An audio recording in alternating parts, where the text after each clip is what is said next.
खाण्याप्रमाणे आहे. तुम्हाला वाटत असेल की तुम्ही शिस्त पाळत आहात. तुमच्या पोटाने स्वतःलाच खाणे 3 तासांपूर्वी सुरू केले आहे आणि ते अजूनही थांबलेले नाही. दुपारपर्यंत पोट फुगणे, दुपारी 3 वाजेपर्यंत खूप भूक लागणे आणि रात्री जे दिसेल ते सर्व खाणे ही तुमची कमी इच्छाशक्ती नाही, तर दररोज सकाळी पोटाला अन्नापासून वंचित ठेवल्यामुळे तुमच्या शरीराने दिलेली ती थेट जैविक प्रतिक्रिया आहे. तुमचे पोट दररोज सकाळी अन्नाची वाट न पाहता ॲसिड तयार करते.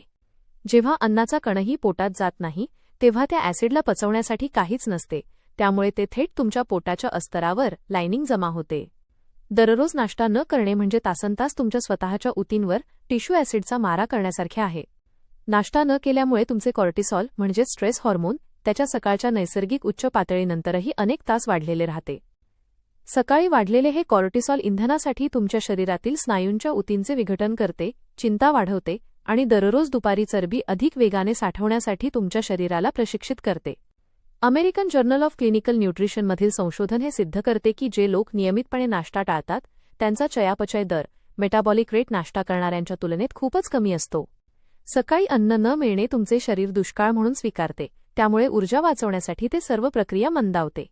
जी चरबी तुम्ही कमी करण्याचा प्रयत्न करत आहात तुमचे शरीर आता सक्रियपणे तिचे रक्षण करू लागते.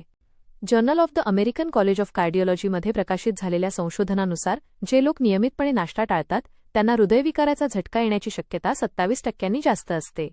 हे केवळ जेवण न मिळाल्यामुळे नाही, तर दररोज सकाळी नाश्ता न केल्यामुळे निर्माण होणाऱ्या हॉर्मोनल साखळी प्रतिक्रियेमुळे चेन रिॲक्शन घडते. तुम्हाला खूप मोठ्या नाश्त्याची गरज नाही, पण काहीतरी खाणे आवश्यक आहे. उठल्यापासून 1 तासाच्या आत प्रथिने, प्रोटीन घेतल्याने तुमचे कॉर्टिसॉल नियंत्रित होते आणि पोटाला अन्न मिळते. तुमच्या शरीरासाठी आज तुम्ही करू शकणारी सर्वात प्रभावी गोष्ट